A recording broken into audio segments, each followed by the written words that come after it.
There's just so much. You're listening to a Mamma Mia podcast. Mamma Mia acknowledges the traditional owners of land and waters that this podcast is recorded on. Over the next 4 weeks, we'll be bringing you some of our best episodes of true crime conversations from the year. Today's episode is my interview with investigative journalist Rachel Brown about how she unveiled the story of Nicola Gobbo in the ABC podcast Trace the Informer. It's August 2005 and Nicola Gobbo's life is about to go in a direction she never anticipated. She hopes to be hit by a car or a tram. Anything to get her out of the mess she's currently in. She's a successful defence barrister, best known for defending Melbourne's most prolific organised crime figures, from Carl Williams to Tony Mokbel. But things have become very messy. She wants to get what she calls the Mokbel monkey off her back. She's become too involved in ways she says she never intended. She'll later say she's tired of being stood over by criminals who are manipulating the justice system. Nicola is scared, she's distressed, and she's about to break down. I can vividly remember thinking, I just can't keep going. I can't do this anymore, she told the ABC. When she arrives at the courthouse and finds 2 detectives standing outside, words spill out of her mouth and tears fall down her face. She tells them things she shouldn't. The detectives see this as an opportunity and suggest something that's never been done before. Her decision that day would affect more than 1,000 people and ultimately force her into hiding. The most resounding question when it comes to Nicola's behaviour is why? Why did she make the decision she did? And there's one woman best positioned to answer that. Everyone was looking for Nicola Gobbo. Lawyers wanting answers, hundreds of other journalists, and my most pressing concern, half of Melbourne's criminal underworld. But only me and my colleague Josie Taylor had managed to make contact. I'm Jessie Stevens, and this is True Crime Conversations, a Mamma Mia podcast exploring the world's most notorious crimes by speaking to the people who know the most about them. In today's episode, I'm speaking with Rachel Brown. Rachel is a Walkley Award-winning investigative journalist, author and podcaster. Rachel is the host of ABC's true crime podcast Trace. The second season of Trace investigates the story of criminal defence lawyer turned police informer Nicola Gobbo, who's most popularly known as Lawyer X. You can find a link to Rachel's podcast Trace in the show notes.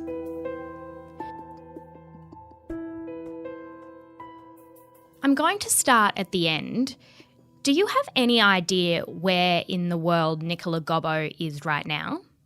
No, I don't. So the last time she called me was from Brisbane when she was coming into Brisbane Airport with her 2 children. And as I explained in the podcast, she was escorted by 3 groups of police, Queensland Police and then New South Wales Police, and then finally crossed the Victorian border. And it was there that she later sent an audio recording to her lawyer, which he passed on to my colleague Josie and I at the ABC, to say that she was then given an ultimatum: go back into hiding or risk being separated from your children. They have said to me that if I step foot into Melbourne, and then they went so far as to say any airport in Australia, they will take steps to immediately remove the children from me, because they say that there is the potential risk of harm to me, and that therefore the kids being proximate to me enlivens that risk. And so the next time I heard her voice was at the Royal Commission in February. But at the moment, because of that ultimatum, I don't know where in the world her and her 2 kids are.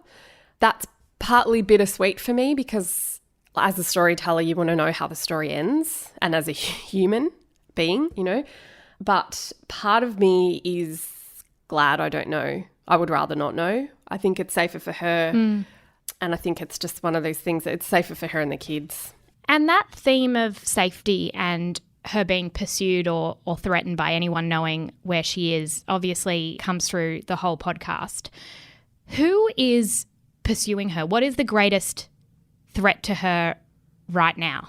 This is a really interesting question. So when I started looking into whether or not doing an interview with her somewhere would be safe, I assumed, because that's what I'd heard as a journalist, that she was at threat from being hurt by people with underworld connections, maybe former clients that she'd betrayed. Like, that's the narrative that Victoria Police has put out.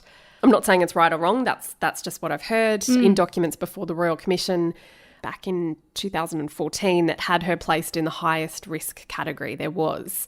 And this was when they were trying to get her to enter the witness protection program. So I've read all of that stuff, and there's various groups that Victoria Police thinks might want to hurt Nicola Gobbo now that they know that she was secretly acting as a police informer. But if you ask Nicola, which I have done, every time I had an assumption about her, she kind of threw me for six, because I said, I just assume that you're in danger. Her view of it, and again, this could be wrong, is that she feels like Victoria Police just want to make it seem like she's in danger so that they can keep controlling her and what she does and where she is and what she says. She thinks that she's not in as much danger as Victoria Police says she is. She thinks that a lot of the people that she is said to have betrayed, like, she's more useful to them as they're going through their appeals in trying to get out of jail or have their sentences reduced, for example. And her argument is that she feels more in danger from Victoria Police, be it because they want to silence her or if there's any corrupt elements that might have things to hide. So that was a very new perspective that I hadn't thought about before. And again, I want to make it clear to your listeners, I don't know which one's right, because both parties have their reasons for making these arguments. But the argument that she most recently made to me is that, you know, if Victoria Police were genuinely concerned about the children, she said that she hadn't heard of it ever interfering in the families of gangland players. You know, you'd remember there were many men that were being hunted and actively hunted and shot at. Jason Moran, this was the big one that people would remember in 2003, was shot in the front of his minivan with like his 3 kids in the back. That does, I was talking to my colleague Josie Taylor about this, and then that does, to play devil's advocate, help you understand Victoria Police's argument, I suppose, because, you know, those kids potentially were in danger. But Nicola says, well, those kids were never, you know, no one ever discussed removing those kids from their dad. So she thinks she's being singled out, and she thinks it's a way of Victoria Police using her kids as psychological blackmail, I suppose, to keep her hidden away and to keep her quiet. Going back to the beginning, where did Nicola grow up and what was her childhood like? She came from quite a prestigious family, and that's what we heard about in the press. You know, her uncle was a former governor and Supreme Court judge. Her cousin is a QC. Her sister is a commercial barrister. But when she tells the story, she says she came from quite humble beginnings. Her parents were immigrants. Their parents started a soup kitchen in Carlton. And so she says that she wasn't born with a silver spoon in her mouth. And the way she describes it is that she was taught from a very young age that if you're not a hard worker, you're stealing from your parents. So she says for her to be able to go to a private girls' school, she went to Genazzano, was actually quite a big thing and quite a impost for her family. And the first time she found herself on the wrong side of the law was at Melbourne University. What did she do? She had asked a security guard, Brian Wilson, to move in with her, and she claims that she didn't know he was a drug dealer. And then police ended up raiding her Carlton flat where she was living with Brian and found cannabis and speed. I think he ended up getting a conviction but a suspended sentence for that, but she escaped a conviction. And that was, I think, her first brush with the law because, you know, as you know, with a conviction that would have made it awfully hard for her to become a lawyer. In a way, that was her introduction to talking to the police, I think, to giving them crumbs of information, because Brian Wilson went away, came back, and she ended up dobbing him into the police and saying he's back and he's abusive and violent and can you help me get him out? So she was part of an undercover sting on Brian Wilson that was going to involve an undercover police officer.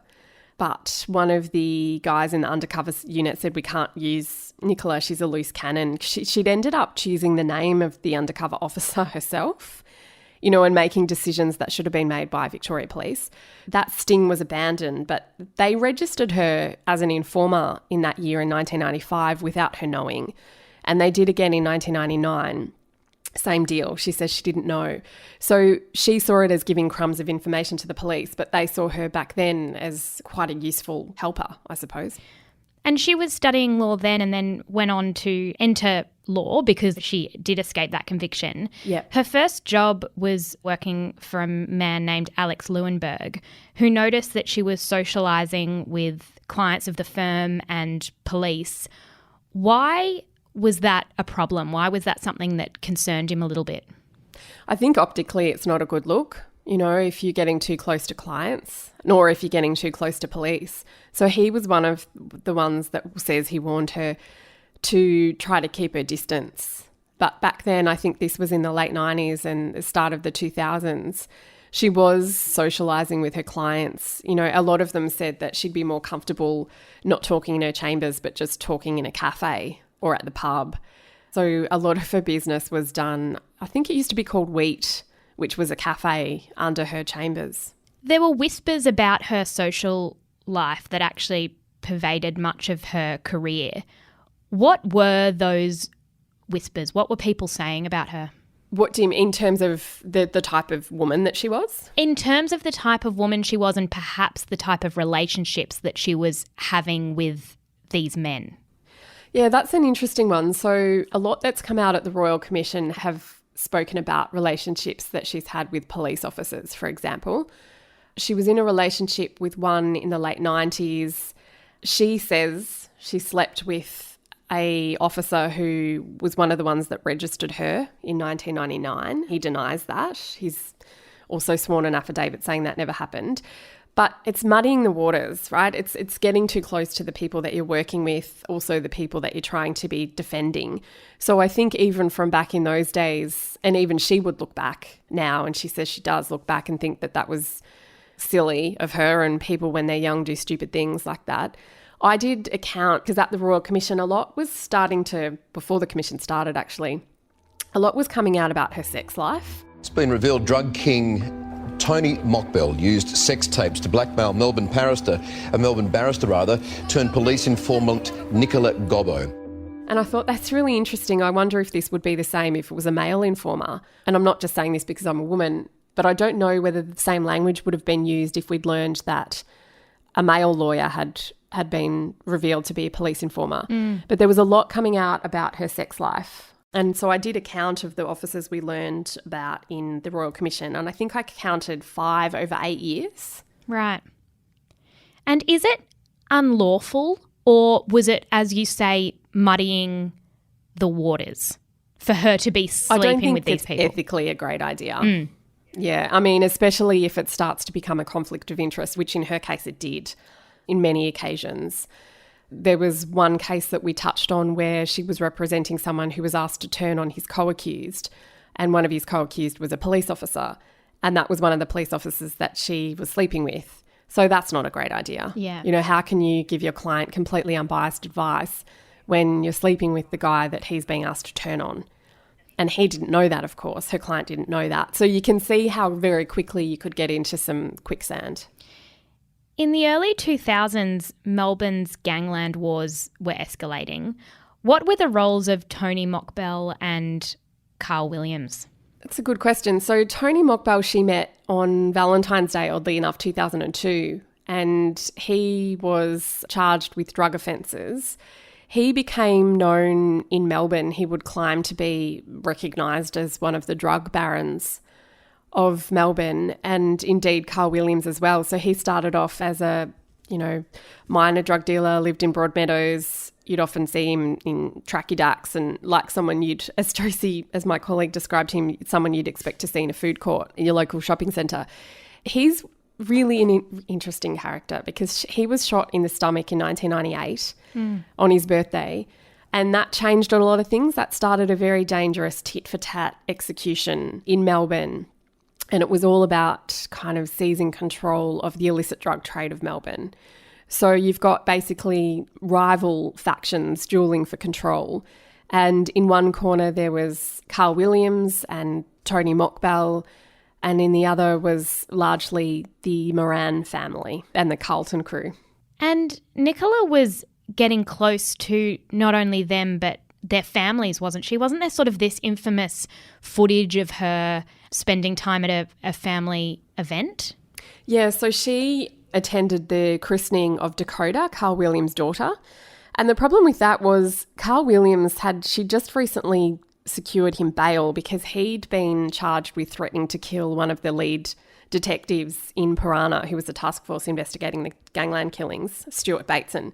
So Carl Williams had threatened to kill Stuart Bateson, and Nicola had managed to get Carl off on bail. And so he was attending his daughter's christening. It was a lavish event. It was at Crown Casino. And she got up on stage and did a toast, and she mocked Stuart Bateson. I've been asked to make a special thank you, and a special thank you that Carl could be with us all tonight. You can say 3 cheers. No, you can. You can. Three cheers. To the boys of Piranha, and in particular Stuart. She said, 3 cheers for the boys at Piranha, in particular Stuart Bateson. And that was a dig at Bateson because he was chasing Carl. Now you're getting into very murky territory there. You're at a christening for one of your clients, and then, she was having a jab at the police force at the same time. So, to pardon my French, but she pissed a lot of people off. The police force are chasing these guys. In their mind, she was a thorn in their side because she was helping them get out on bail. So they saw it as her helping facilitate their operations and keeping these guys on the streets. Did police think more was going on? Because it's one thing to sort of be representing your clients. It does seem unprofessional is not a strong enough word, but to then be attending christenings or events with their family. But they ended up putting police surveillance on her in 2003, and they sort of thought she was assisting those big-name clients in a pretty serious way, didn't they? Yeah, they did. And they were right to think that. They were hearing conversations that she says they would have heard conversations that she was having with her clients and assumed that she was in it with them, facilitating their crime. They did request surveillance on her. I think it happened again later, and one of the guys in Piranha told his detectives, well, stop whinging about her and do something about it. So bring me some evidence that would support an affidavit for a listening device or something like that. But they very much saw her as facilitating the Mokbel Williams crew. There's some really good stuff before the Royal Commission in documents, a police timeline of the reasons why Victoria Police thought she was in a lot deeper than what Nicola would have you make out. And this amount of sort of, you'd imagine, stress, because she's spending a lot of time with big name criminals. The police are pissed off with her. She's trying to keep a lot of people happy and a lot of really serious people happy, and the stakes are beginning to feel very, very high. She had a pretty significant health scare in 2004. Do you think that was stress related? I do. She's told me about that era, and it was to do with a hole in her heart that she didn't know she had. But I also think it was brought on, indeed partially, by stress. The way she tells it, the question you just asked me about police thinking she was involved, she has said certain things to me about being asked by her clients to make cases go a certain way. So they would ask her to go in and represent certain people who'd been busted and do what suited them to keep them clean, if that makes sense, whether it be pleading or staying quiet.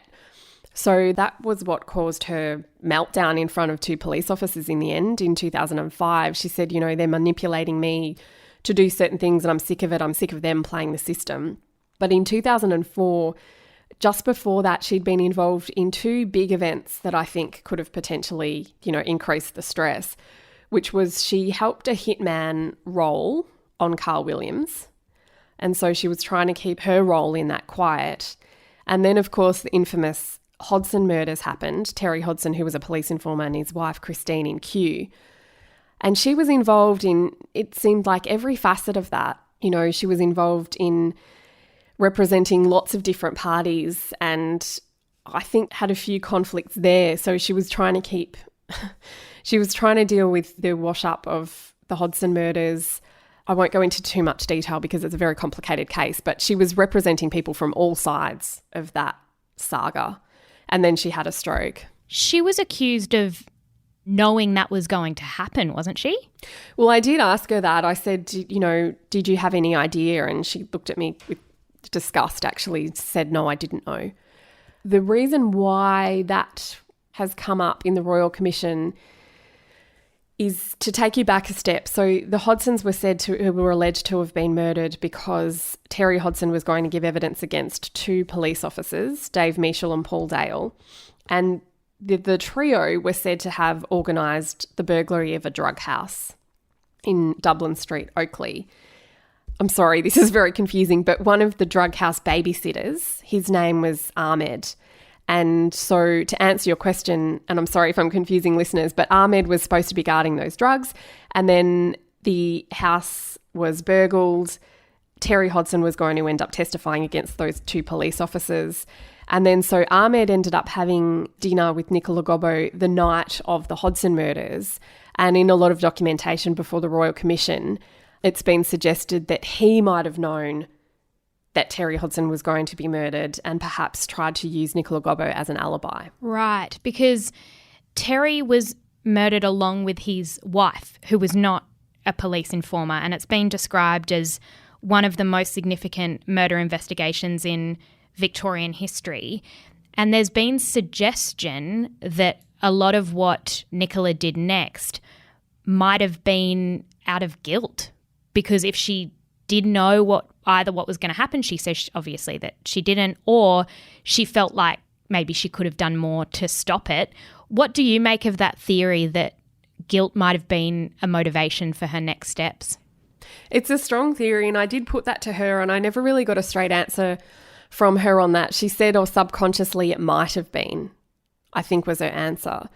I mean, Christine Hodson was, just out of interest, she was registered as well as a police informer, but I think that's because she knew, she'd always be there when Terry would be giving information to police. So they were both registered as informers. Right. But when they were murdered, yeah, that's indeed one of the theories that a lot of officers have put before the Royal Commission, that in fact that she either might have known about it or perhaps maybe thought that she should have known about it and wasn't able to stop it, that might have been a catalyst for her becoming a police informer in the first place.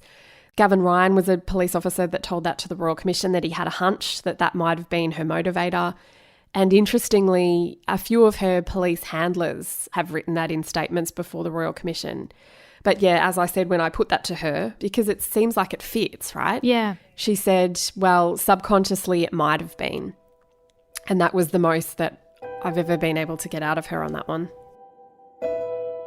You're listening to True Crime Conversations with me, Jessie Stevens. In today's episode, I'm speaking with investigative journalist Rachel Brown about the case of the lawyer turned police informer, Nicola Gobbo.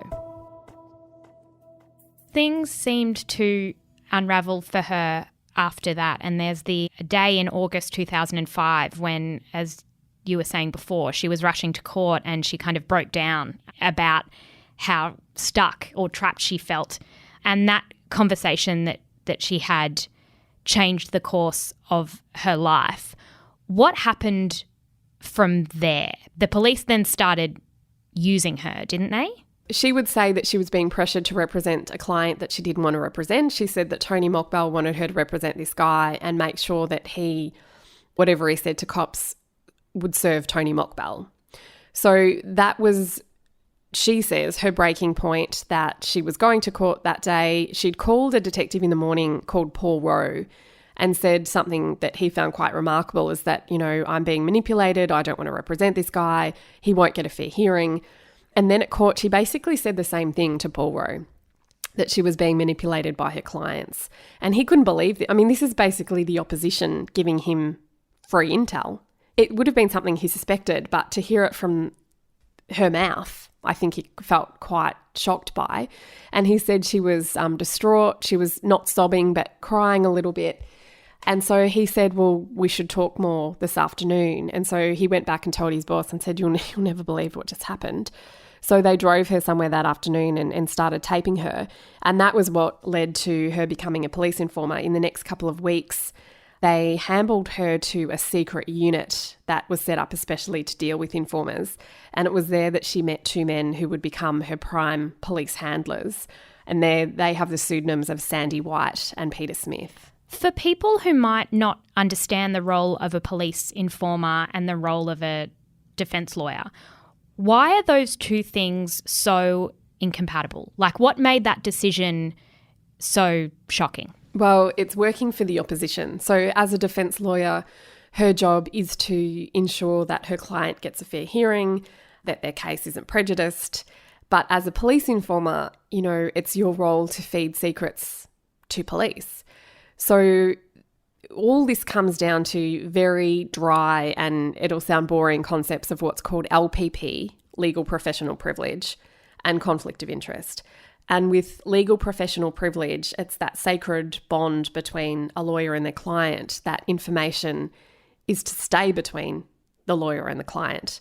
So what the Royal Commission is looking into at the moment is, did she breach that? Did she pass on any privileged information that her clients told her to police, which helped police arrest her client? Or was she passing on information that she gleaned that wasn't privileged, that she might have heard at dinners or parties? She gave me a really good example once because I couldn't get my head around it. I said, how could you betray your clients? In some cases before the Royal Commission, she has admitted to passing on legal professional privilege.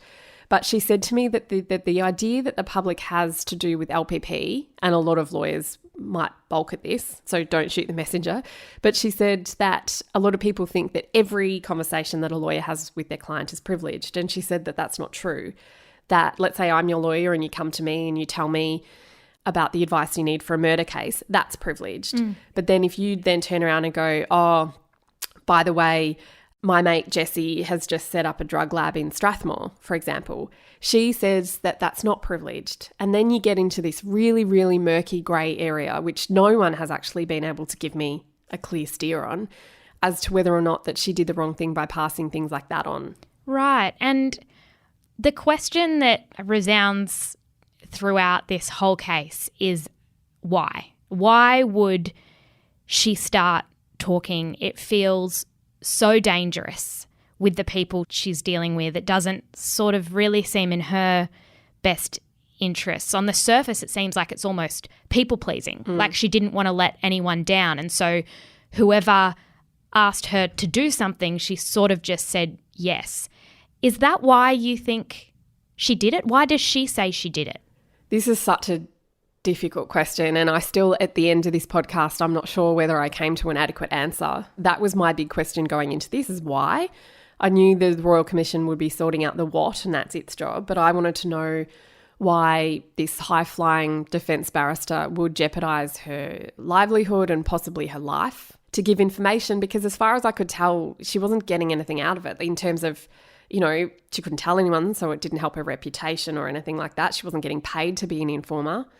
I saw it as just a ludicrous life choice.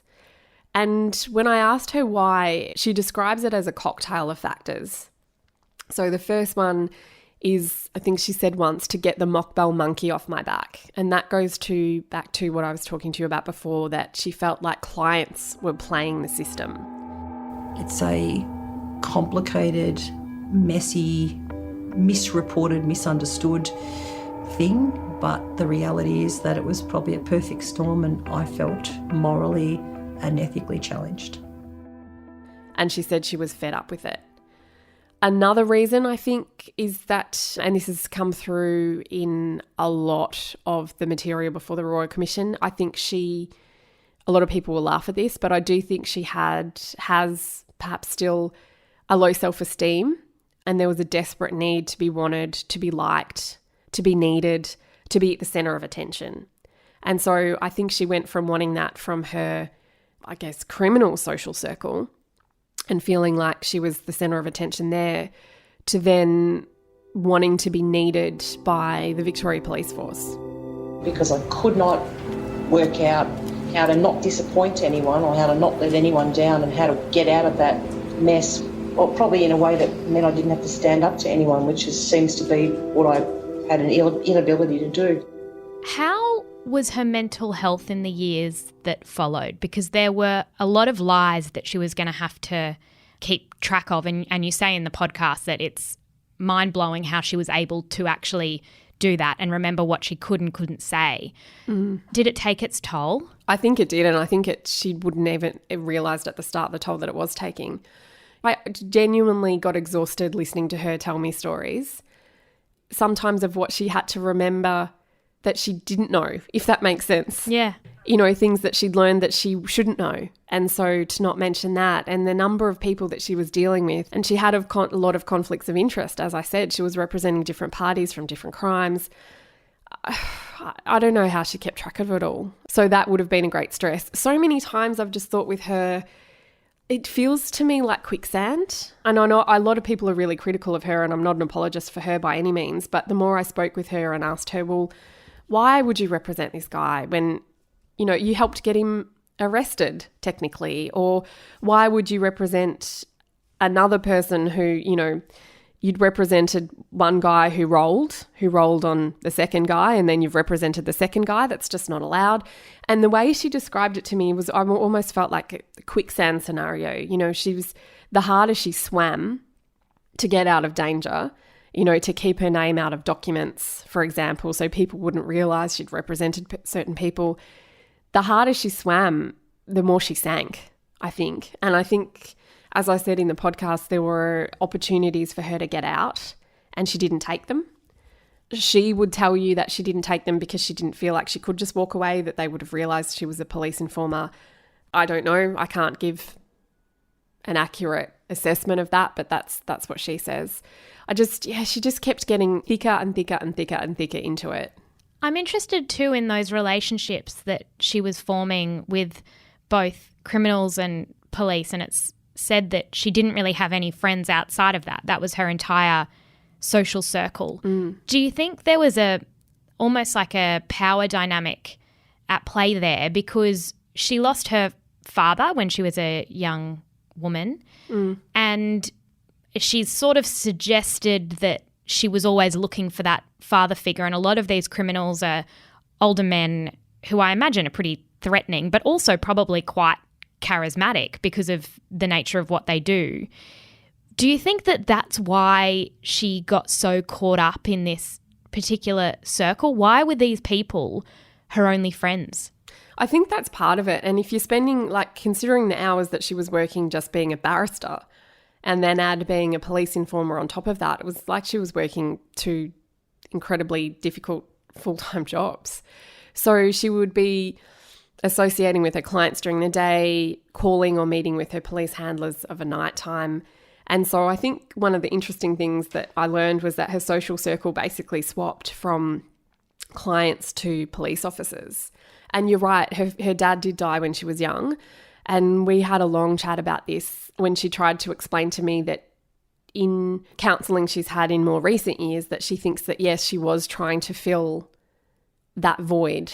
And that void at the time, she says, was largely filled by that handler I mentioned, Sandy White, because it was, you know, he was of the right age and temperament. So all that mixed up in that cocktail that I was talking about of wanting to be wanted and needed, and then, you know, a guy, I guess, that she felt safe with, an older male that she felt safe with that she hadn't had for a long time. It's a very complicated cocktail. In 2010, she sues the Victorian police. What was the outcome of that? She has never said the figure, but it was reported to be $2.88 million that she was awarded by Victoria Police. And that was when she came out, and pretty brazen show of her cards, she came out as a police witness.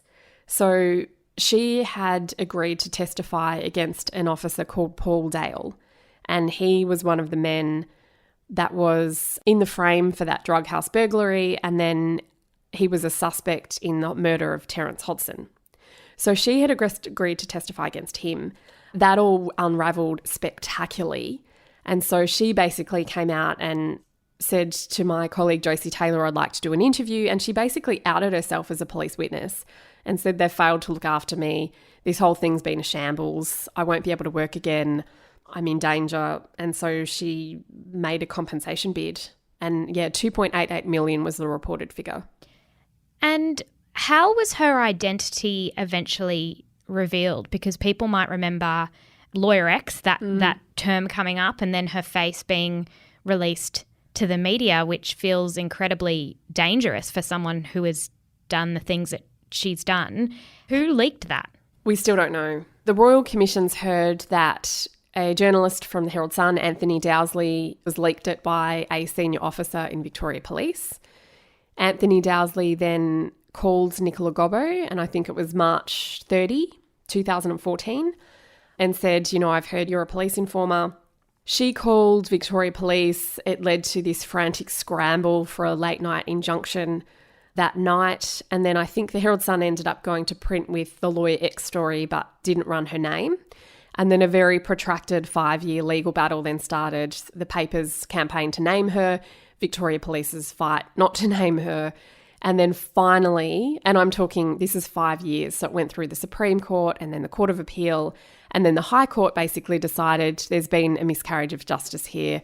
There are some people that she represented that needs to be told that she was a police informer in case they want to use that to challenge their convictions. That High Court decision was made in November 2018, and then her name was released in the last day of February, I think, in 2019. And this Royal Commission that's taking place at the moment, what are the potential outcomes for Nicola? This is another really interesting question, and I can't answer it. I'm sorry. I thought that the ending, that the Royal Commission's findings in November 30 would recommend certain charges, perhaps against her, perhaps against the police officers involved in the saga. But we had quite a surprise about a month back when the council assisting the commission made its draft findings and basically said to the commissioner, we think that you could find that certain people might have committed offences.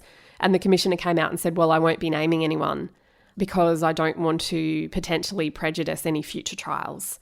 So what I thought would come out at the end of the year won't be. So then I suppose this is where it gets tricky because the people that usually build a brief of evidence for charges is Victoria Police. So critics say that Victoria Police probably won't look into charging itself. So then you move on to IBAC, which is the corruption watchdog. And IBAC's already come out and said, well, we would need double our budget and souped up investigative powers if we were even to think about, pursuing criminal charges for people involved in this saga. So I'm not sure what will eventuate out of all of this, a $40 million Royal Commission. I just don't know. But I do know that, as we said before, she's on the run. She's back in hiding with her 2 little kids. And for a lot of the officers involved, from what I gather, life is continuing as normal. Victoria Police has apologised. It said it was a profound failure, that it should never have interfered in that, special relationship between a client and their lawyer. And they've said that, processes have changed since then and it will never happen again. I'm slightly sceptical because this is just one case that we know of. There could be others, and she indeed told Josie and I that there were 2 others that she knew of back then, 2 other lawyers who were working as police informers. Can you see a time in which Nicola can come out of hiding and return to Australia? No, sadly not at the moment. It feels so politically fraught at the moment. Yeah. The final question I wanted to ask you is, over the time you spent with her, were you able to at any point understand why she did what she did? Because you've spoken to her, I believe, more than any other journalist and, built a rapport, and she's an incredibly complicated character. Do you have any understanding of why she made the decision she did? As I said to you before, I think the closest I've come to an answer is that one of quicksand. I think she wanted to be needed. I think she did feel pressure from her clients. How much she's to blame for that, I'm not sure. I still find her somewhat of an enigma. I know her a lot better than a lot of other people. She's let Josie and I in a lot more than she has others, and she's been quite honest with us days that she's been very, very depressed. She's got PTSD and then lingering health effects from her stroke. And then she can have some really up days and she can be quite funny. She's made me laugh out loud at a lot of the stuff she says. She can be absolutely infuriating you know, in terms of not answering my questions. You ask her sometimes what she had for dinner and she'll start by telling you what she had for breakfast. And so I think Josie said to me once she was never going to tell us anything that she didn't want us to know, obviously, and I guess that's the same with any interviewee. But she did let us in a lot. And the more I spoke to her, and so many times I just thought, why would you? Some of her decisions seemed so stupid to me and reckless. But the more that I sat with her and she explained them, I kind of thought, well, yeah, maybe I can understand why you did that. You know, maybe you shouldn't have represented this guy, but you thought it would help protect you. And then that meant you had to represent another person and another person and another person, and you just got stuck in this vicious circle. That side of it I can understand. The exit ramps that she could have taken that she didn't, some of them I don't understand. So I don't know whether it's because she genuinely felt like they would kill her if she walked away, or whether it was more of she was addicted. You know, she was addicted to that lifestyle, or partly the thrill of it, or being the police's secret weapon. You know, she is a type A personality. Everything she does is 150%. So I think that's got a lot to do with it. As I said, I'm not an apologist for her. I do think she is to blame for a lot of things. I think she's got a lot to be sorry for. But I also think she's not the only one to blame. And so the really important message of this podcast, I think, is we need to be looking further than just her and the police that she had sex with and the clients she represented. I think that was, I would argue, a convenient distraction for some people that, you know, I wonder whether they were rubbing their hands together gleefully thinking, well, everyone's talking about all sex, so we're not looking at the real issue here, which is, how is that culture allowed to operate? You know, a lot of other lawyers knew of conflicts of interest that were going on. And Nicola says, why didn't the Royal Commission investigate that? You know, that conflict of interest was becoming quite a culture within Melbourne, and people just kind of brushed it off and didn't pay it much attention. So how did that happen? Why did that happen? And then we also need to be looking at Victoria Police, because they did facilitate her use and they did encourage her use. How was that allowed to happen? And the detectives that hand on heart thought they were doing the right thing and you know, said to me, well, her ethics is her, that's up to her to decide. Well, is it? Like, should we be having a conversation about whether that was also on Victoria Police? You know, it was also their responsibility to ensure that she didn't breach her ethics and her morals. So there's a lot of wider discussions that I feel like need to be had. And I hope that the podcast has been a catalyst for a lot of those discussions, because she wasn't the only one in the wrong here. There are no innocents in this story, bar her children, from what I can see. Yeah, absolutely. And I do think that the central question that comes through very, very early in the podcast is, how is that allowed? There is just so much that you can't work out how that was ever allowed. And then it became a slippery slope. But there are questions to be asked about the beginning, I suppose, and that is a greater story that will take years and years to answer. The sad bit of all of it really is, as Josie and I have been working on this story, is that I think, and I might be completely naive, but I think, you know, at the start, I think people genuinely thought they were doing the right thing. You know, she thought she was helping. She would argue she was passing on information that at the start wasn't the subject of privilege. Police thought, great, you know, all these murders on the streets are freaking out Melburnians. We need to do something. We're losing control. You know, this might be our secret weapon. Police thought that they were helping. Her handlers, you know, I do feel sorry for a lot of those guys in some respects, not all. They thought they were doing the right thing and they were acting with the imprimatur of their command, force command within Victoria Police. So there's no one kind of villain behind the curtain, I suppose, that was pulling all the strings. I just think this has been like a very slow burn of a lot of things that went wrong. And like I said, just people just sunk further and further into the quicksand and has left us all with the mess that we find ourselves in now. Absolutely. Thank you so much for your time. I really appreciate it. Thanks, Jessie.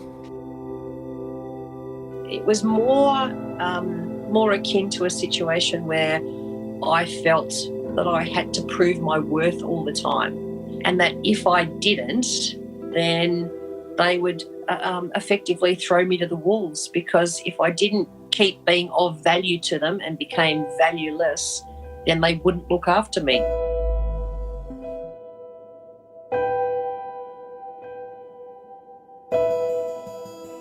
Rachel's podcast Trace is available on the ABC Listen app or wherever you get your podcasts. Head to our show notes to find a link to listen. True Crime Conversations is a Mamma Mia podcast hosted by me, Jessie Stevens. Our producer is Lem Zakaria. The executive producer of True Crime Conversations is Zoe Ferguson. If you'd like to find out more about the show, don't forget to join our online community. Just search for True Crime Conversations on Facebook or make a request to join.